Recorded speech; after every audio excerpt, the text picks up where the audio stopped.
1839 kilometre का ये corridor है और ये पटरी भारत में नहीं बनी है, ये पटरी जापान से आई है। पहले जो औसत गति थी 23 किलोमीटर या 24 किलोमीटर पर आवर की आया करती थी। इसमें एवरेज स्पीड 75 से 80 आराम से निकल करके आ रही है। मालगाड़ियों के लिए एकदम डेडिकेटेड रोड है, उसमें और कोई दूसरी चीज जा ही नहीं सकती है। मान लीजिए कि कोई एक्सीडेंट हो गया तो कम से कम दूसरी गाड़ियां जो कैंसिल करनी पड़ती हैं उनको इमरजेंसी में यहाँ पर आपने इस रूट से निकाल करके आप अपने गंतव्य तक यात्रियों को पहुंचा सकते हैं।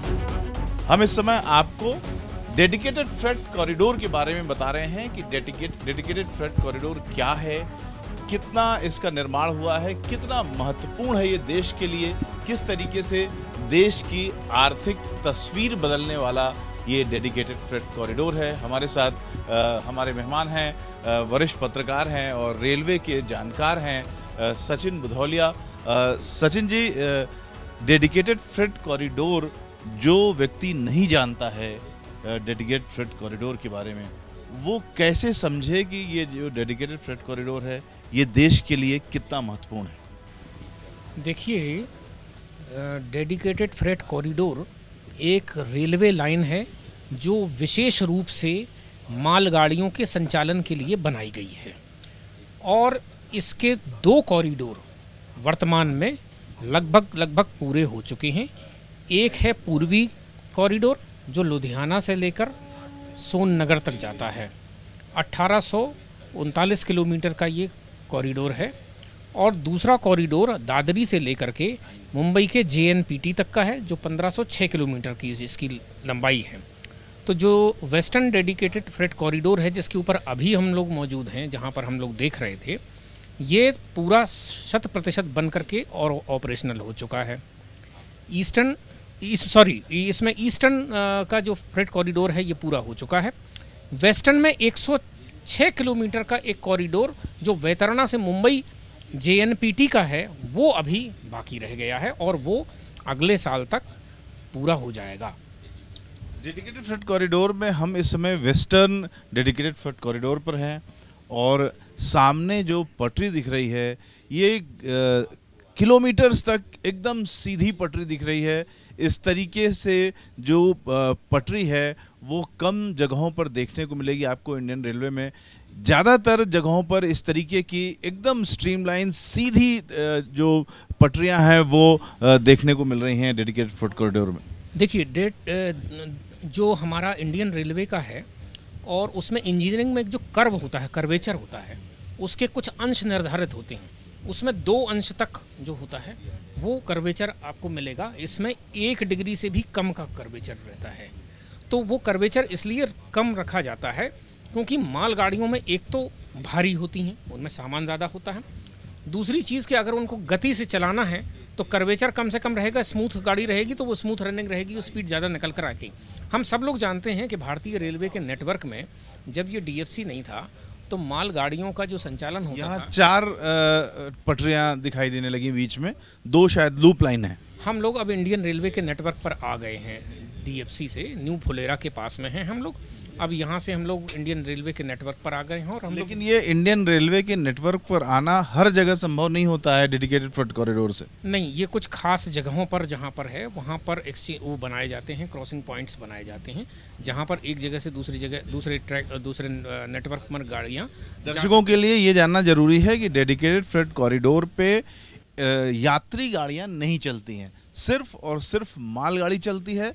और अब जबकि डेडिकेटेड फ्रेट कॉरिडोर देश में बनके लगभग तैयार हो गया है और ट्रेनें भी बड़ी संख्या में चलने लगी हैं, करीब 1 लाख ट्रेनें सालाना चल रही हैं, तो ऐसे में जो पटरियां हैं वो भी विशेष तरह की हैं और ज़्यादा मजबूत है। इंडियन रेलवे की जो पटरियों का ऊपरी हिस्सा होता है जिसे हेड बोलते हैं, वो उसकी अपेक्षा जो डेडिकेटेड फ्रेट कॉरिडोर है उसका जो हेड है उसको हार्ड हेड कहते हैं, क्योंकि यहाँ पर जो मालगाड़ियाँ चलती हैं वो सिर्फ सिंगल स्टैक को नहीं बल्कि डबल स्टैक की गाड़ियाँ यहाँ पर चलती हैं और भारी माल लेकर के चलती हैं, लिहाजा इन पटरियों की मजबूती ज़्यादा है। देखिए, 2 बातें हैं। भारतीय रेलवे में जो पटरियां लगती हैं वो भारत में या तो सेल बनाते हैं और या एक प्राइवेट कंपनी है वो बनाती है। तो वहाँ 60 केजी के अभी जो इनके जो जीसी और जीक्यू वाले ट्रैक हैं 60 केजी पर मीटर, ये उसका वजन होता है। अब ये वाला जो पटरी डीएफसी में लगाई गई है ये 68 केजी की है, और ये पटरी भारत में नहीं बनी है, ये पटरी जापान से आई है। ये हार्डन्ड वाली बता रहे थे ना कि जो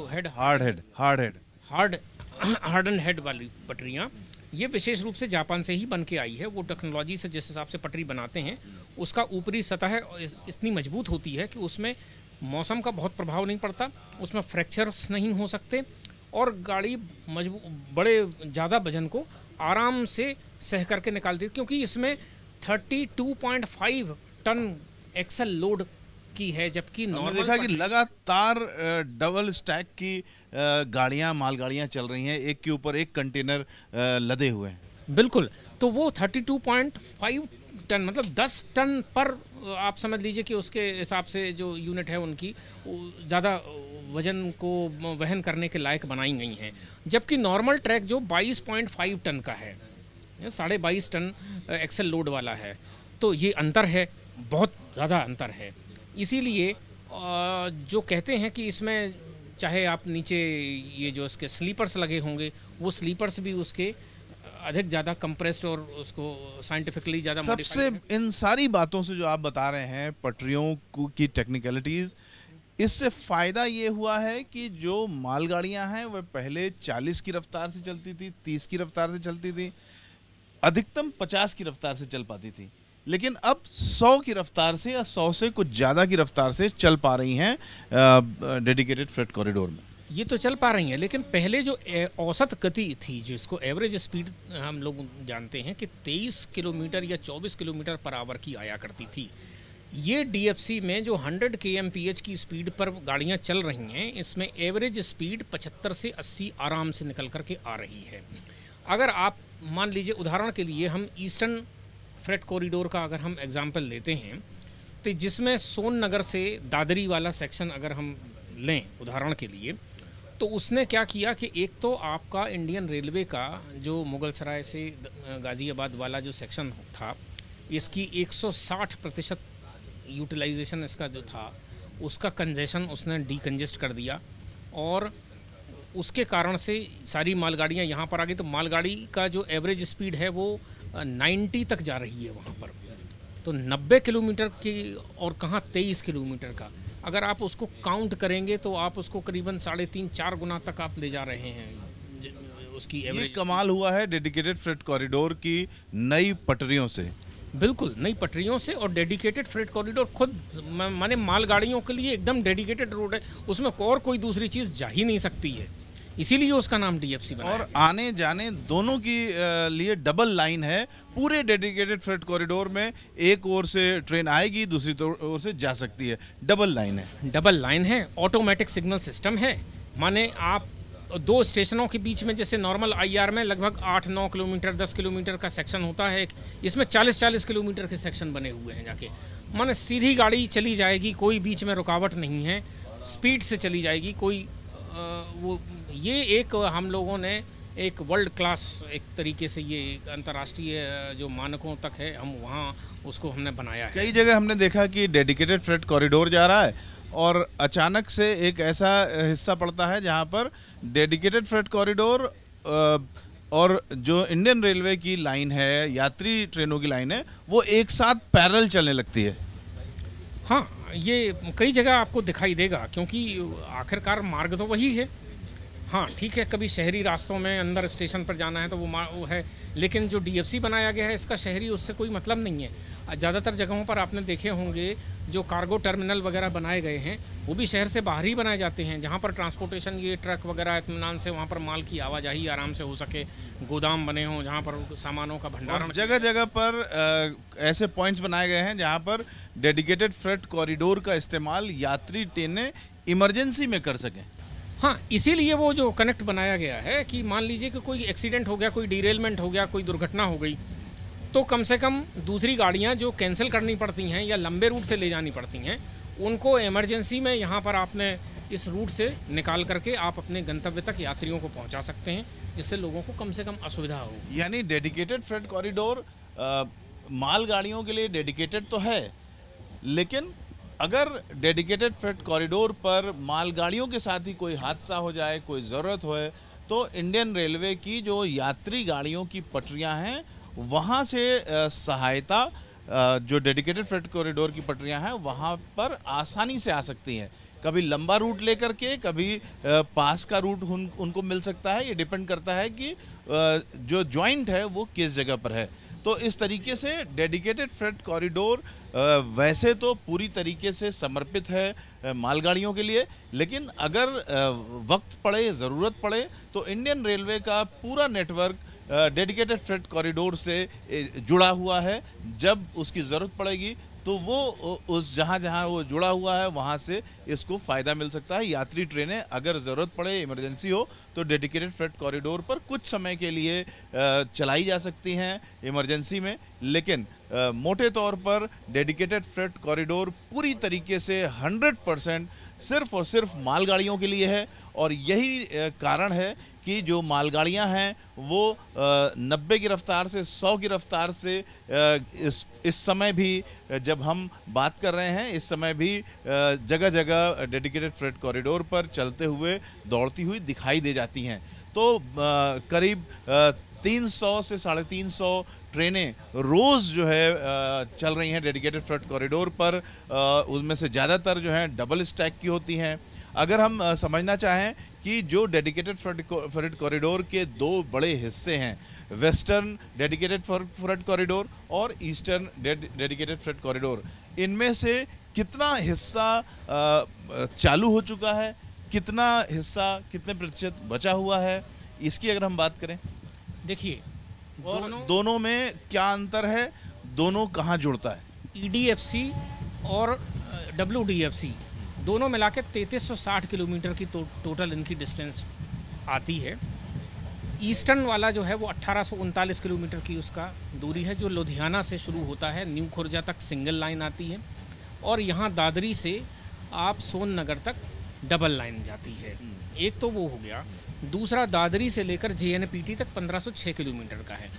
जो 1506 किलोमीटर का वेस्टर्न फ्रेट कॉरिडोर DFC है, उसमें वैतरणा से लेकर JNPT का करीब 106 या 109 किलोमीटर का एक थोड़ा सा हिस्सा है, जो अभी निर्माणाधीन है। उसको अगले साल तक वो कंप्लीट हो जाएगा और सीधे JNPT तक गाड़ियाँ जाने लगेंगी। लेकिन अभी भी इस DFC के माध्यम से जो अलग अलग ब्रांच लाइन, उन्होंने कनेक्टर लाइन बनाई हैं, जिनके थ्रू करीबन 9 पोर्ट्स, 9 बंदरगाह वो अभी जुड़े हुए हैं और वहाँ तक सामान जाता है। और इसके कारण आप जो 350 मालगाड़ियों का आपने जो नंबर बताया है, ये धीरे धीरे करके बढ़ गया है। और जो 1 लाख की संख्या थी वो एक्चुअली 1.25 लाख को क्रॉस कर चुकी है सालाना। अब धीरे इसको बहुत ही जल्दी जब ये JNPT से जुड़ जाएगा तो उम्मीद की जा रही है कि 2028-29 तक ये संख्या जो है पर डे की, ये 480 तक चली जाएगी, और हो सकता हो और भी ज़्यादा चली जाए, 480 को क्रॉस कर सकती है। तो आप समझिए कि इतना बड़ा वो अंतर आने वाला है। दूसरी चीज़, एक बहुत महत्वपूर्ण बात ये है कि इसमें पेरिशेबल गुड्स हैं, जैसे सब्जियां हैं, फल हैं, दूध हैं, इनकी तेज़ी से आवाजाही के कारण से सबसे बड़ा फ़ायदा किसानों को भी हो रहा है, और जो दुग्ध उत्पादन वगैरह करते हैं उसमें हो रहा है। आज दिल्ली NCR रीजन में रोज़ाना पालनपुर गुजरात से जो बनास डेयरी है वहाँ से एक गाड़ी रोज़ाना आती है, जो यानी बहुत बड़ी कंपनियों से लेकर के, बहुत बड़े ट्रांसपोर्टरों से लेकर के एक साधारण किसान तक को, और छोटी जो इंडस्ट्रीज़ हैं उनको भी फ़ायदा हो रहा है। सबको फ़ायदा हो रहा है। इनफैक्ट ई-कॉमर्स में अगर आप अमेज़न से कोई सामान अपने मोबाइल पर ऑर्डर करते हो तो वो भी DFC का इस्तेमाल करके आते हैं। जा करके आप बेंगलोर में बन रहा है, कहीं यहाँ से बन रहा है, मुंबई में है, गुजरात में कोई फैक्ट्री है, कहीं से जाके तो वो DFC के थ्रू आ जाता है। तो बहुत बड़ा अंतर आ रहा है और इससे हर वर्ग को अप्रत्यक्ष रूप से फ़ायदा मिल रहा है। रेल के जो भारतीय रेल के यात्री हैं उनको भी ये फ़ायदा मिल रहा है कि आप ये महत्वपूर्ण बात है। उत्तर भारत में जैसे कोई व्यक्ति दिल्ली से बिहार जाना है किसी को, या झारखंड जाना है, या वहीं जाना है, तो क्या होता था कि गाड़ियाँ, स्पेशल गाड़ियाँ चलना एक तो बहुत मुश्किल होता था। त्योहारों पर जो स्पेशल ट्रेन वगैरह जैसे चला करती हैं, कोई छठ पर जा रहा है, कोई किसी दुर्गा, ट्रैक ज़्यादा बिजी रहा करते तो थे। ट्रैक पर जगह होती नहीं थी उतना। 160% तक उसका जो है कंजेशन रहता था। अब उसमें डीएफसी पर मालगाड़ियाँ जो चली गई हैं, 150 गाड़ियाँ माने ईस्टर्न डीएफसी के ऊपर रोज़ाना चल रही हैं। तो 150 गाड़ियों में 75 आने वाली, 75 जाने वाली। इससे जैसे ही कंजेशन उसका कम हुआ, तो एक तो गाड़ियों की वो समय पर चलना शुरू हो गई, अब लेट होना कम शुरू हो गई, और दूसरी नई गाड़ियों के लिए वहाँ पर स्पेस क्रिएट हुआ और तेज़ी से उनको चलाना संभव हो पाया। स्पीड भी उनकी बढ़ाई जा रही है। हम लोग जानते हैं कि जो मुंबई और दिल्ली का, और दिल्ली और हावड़ा के रूट का जो 160 kmph पर अपग्रेडेशन किया जा रहा है, वो इसीलिए संभव हो पा रहा है आसलपुर जोबनेर में हम लोग हैं। क्योंकि जब तक ट्रैक को डीकंजेस्ट आप नहीं करोगे, तब तक ये संभव नहीं हो सकता था। इसीलिए ये चीज़ें हो पा रही हैं। तो भारतीय रेलवे के प्रगति के रास्ते भी इसी से ही खोलेंगे बाकी लोगों के। तो डीएफसी के मल्टीपल बेनिफिट हैं, इसको लोगों को समझना चाहिए। तो डीएफसी के बन जाने से जो यात्री गाड़ियां हैं उनका रास्ता और क्लियर हो जाएगा, क्योंकि पहले जो मालगाड़ियां थी वो यात्री गाड़ियों का रास्ता रोकती थी, उनको रोक करके और ब्लॉक खाली करा करके तब यात्री गाड़ियां आगे बढ़ती थी। लेकिन अब अचानक से बड़ी संख्या में मालगाड़ियां यात्री गाड़ियों की पटरियों से हट गई हैं और डेडिकेटेड फ्रेट कॉरिडोर पे आ गई हैं। तो जो आम यात्री गाड़ियां हैं वो ज़्यादा तेज़ गति से चलने लगी हैं। तो इसमें जो पंक्चुएशन है उस पर भी फ़र्क आया है और अब गाड़ियां ज़्यादा समय पर पहुंच पा रही हैं, आगे चल करके और ज़्यादा समय पर पहुंच पाएंगी। अगर एक ये समझाना चाहें लोगों को, जैसे कि आप पूरी तरीके से बता भी चुके हैं, कि जो डेडिकेटेड फ्रेट कॉरिडोर का ईस्टर्न हिस्सा है, अगर उसको अलग अलग जगहों के लिहाज से समझाना चाहें तो लोग समझ पाएँ कि हाँ कहाँ से चलेगी और कहाँ कहाँ को होते हुए कहाँ पहुँचेगी। देखिए, जब ईस्टर्न डीएफसी का ओरिजिनल प्लान जिस समय बनाया गया था, तो उसमें एक बहुत महत्वपूर्ण थी कि कोयले की ढुलाई के लिए एक रूट हमें चाहिए। और कोयले की ढुलाई इसलिए बहुत महत्वपूर्ण है क्योंकि हमारे उत्तर भारत में जो थर्मल पावर हैं, स्टेशंस हैं, जहाँ बिजली बनती है, और बिजली ही सभी तरह के विकास का एक मूल आधार होता है। तो हम किस तरह से कोयले को जल्दी से जल्दी पहुँचा सकें, और कोयले की गाड़ियों को समय पर पहुँचाने के कारण एक जो दबाव रहता था रेलवे के कारण, उस कारण से पंक्चुअलिटी बिगड़ना एक बहुत, रेलवे की कमाई का एक बड़ा हिस्सा कोयला है। एक कोयले की ढुलाई कमाई तो है ही, लेकिन गाड़ियों के, यात्री गाड़ियों का भी जो विलंबित होना, वो भी एक बहुत बड़ा कारण उसका ये था। और विशेष रूप से गर्मियों में जब बिजली की ज़्यादा ज़रूरत होती थी, उस समय कोयले क्या होता था। तो मूल रूप से मूल विचार कोयले को लेकर के था, लेकिन फिर बाद में उसमें बाकी चीज़ें ऐड हुई। अभी ईस्टर्न डीएफसी विशेष रूप से इसी प्रकार से प्लान किया गया था। कोलकाता, हावड़ा के पास में दानकुनी एक जगह है, तो दानकुनी तक का वो प्लान किया गया था। बाद में ये हुआ कि सोन नगर से दानकुनी तक एक पीपीपी मॉडल के अंतर्गत, जिसमें निजी निवेश हासिल किया जाएगा, उसके थ्रू हम इसको बनाएंगे। तो एक पार्ट जो था ईस्टर्न डीएफसी का, वो जापान के सहयोग से, और वेस्टर्न पार्ट जो है वो वर्ल्ड बैंक के आर्थिक सहयोग से ये बनाया गया। उस समय जो ओरिजिनल इसका प्लान था वो करीब 81,000 करोड़ रुपए का उसकी लागत थी। अभी इस समय चूँकि वो इतना अरसा हो गया, लगभग 2 दशक होने को आए हैं, अब इसकी लागत 1,20,000 करोड़ के आसपास जो है वो होने की उम्मीद है। दोनों मिला करके कुल पूरी उस परियोजना को मिला करके। और जब अब इसका जो बाकी हिस्सा है अगले साल पूरा हो जाएगा, तब पता चलेगा फाइनली कि कितनी वास्तविक लागत आई है। तो एक तो ये हुआ। दूसरी चीज़ प्लानिंग में ये भी था कि एक ईस्ट कोस्ट कॉरिडोर जो खड़गपुर से विजयवाड़ा तक, एक कॉरिडोर हावड़ा से मुंबई के लिए, एक कॉरिडोर जो है वो साउथ और नॉर्थ को जोड़ने के लिए वो इटारसी से विजयवाड़ा के बीच में प्लान किया गया था। तो उसमें इटारसी से विजयवाड़ा और खड़गपुर से विजयवाड़ा, ये 2 रूट पर कुछ सर्वे का या कुछ अभी सरकार में कुछ हलचल हो रही है कि इसके ऊपर काम किया जाए। बाकी अभी किसी पर काम करने का नहीं है। लेकिन इस बीच सरकार ने एक काम और किया कि सोननगर और दानकुनी के बीच लगभग 360 किलोमीटर के आसपास का हिस्सा था, उसको पीपीपी मोड पर जो उनको निवेशक नहीं मिले तो उन्होंने उसको स्क्रैप कर दिया है। अब भारतीय रेलवे ने सोननगर से दानकुनी के बीच में अंडाल एक स्टेशन पड़ता है, वहाँ तक एक अपना इसी इंडियन रेलवे के नेटवर्क पर ही 3rd और 4th लाइन बिछाने का निर्णय लिया है, जो मालगाड़ी के ट्रैफिक का जो है वो जो बोझ है, जो उसका भार आता है, उसके लिए वो काम आ जाएगा। ईस्टर्न फ्रेट कॉरिडोर को हम कहाँ से कहाँ तक माने? ईस्टर्न को आप लुधियाना से सोननगर तक ही मानेंगे, यानी कोलकाता होते हुए?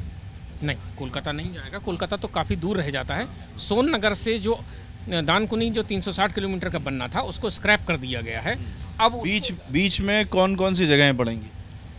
यहाँ से जाएंगे मुगलसराय, मुगलसराय से सोननगर, दिल्ली, कानपुर जो पूरा आपका है, तो लुधियाना से इधर सहारनपुर होते हुए वो मेरठ और ऐसे होते हुए आपका जो सिंगल लाइन है वो न्यू खुर्जा पर कनेक्ट करती है।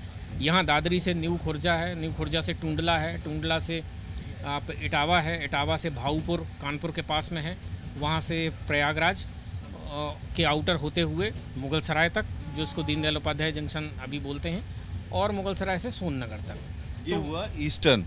और वेस्टर्न में बीच के स्टेशनों की बात करते हुए अगर चलें, दादरी से रेवाड़ी है, रेवाड़ी से हम देख रहे हैं जाकर के कि ये फुलेरा, फुलेरा से अजमेर किशनगढ़, और किशनगढ़ से पालनपुर होते हुए यहाँ पर मकरपुरा बड़ौदा के पास में हम लोग जोड़ते हैं, और वहाँ से फिर सूरत और आगे बढ़ कर के बैतरणा तक वो चालू हो चुका है अभी तक। और अब हम पूरी तरीके से इंडियन रेलवे पे आ गए थे बीच में, और ये क्या फिर डेडिकेटेड फ्रेट कॉरिडोर में है या इंडियन रेल में है? इंडियन रेलवे का कॉरिडोर। Indian railway. देखिए ये यात्री गाड़ियाँ भी दिखाई देने लगी, तो इस समय हम पूरी तरीके से इंडियन रेलवे के ट्रैक पर आ गए। जब हमने बातचीत शुरू की थी तो हम डेडिकेटेड फ्रेट कॉरिडोर में थे, वहाँ की जो पटरियाँ थीं वो भी अलग से नई पटरियाँ दिखाई दे रही थीं, और अब जबकि हम एक सिंगल पटरी से होते हुए कुछ देर चले, जहाँ की डेडिकेटेड फ्रेट कॉरिडोर से इंडियन मेन रेलवे लाइन में हम आए, और अब पूरी तरीके से इंडियन रेलवे लाइन पर हम हैं। यानी इंडियन रेलवे लाइन हम जब कहते हैं तो उसका मतलब होता है कि पुरानी यात्री गाड़ियों के लिए जो बनाई गई पटरियां हैं उसका आशय होता है। तो अब हम यात्री गाड़ियों वाली सामान्य पटरियों पर आ गए हैं, और आपको हमने बताया कि किस तरीके से डेडिकेटेड फ्रेट कॉरिडोर काम कर रहा है, और किस तरीके से देश की जो इकोनॉमी है उसको आमूल चूल बदलने में आगामी 10 सालों में, 15 सालों में, 20 सालों में पूरी तरीके से जो भारत की इकोनॉमी है उसको बूस्ट अप करने का काम करेगी जो डेडिकेटेड फ्रेट कॉरिडोर है। एक साधारण छोटी फैक्ट्री वाले से लेकर छोटे किसान से लेकर के और बड़ी कंपनियां हैं, मैन्युफैक्चरिंग यूनिट्स हैं, उन सब को इस डेडिकेटेड फ्रेट कॉरिडोर का फ़ायदा होगा। लिहाजा देश की जो इकोनॉमी है वो तेज़ी से आगे बढ़ेगी डेडिकेटेड फ्रेट कॉरिडोर के माध्यम से।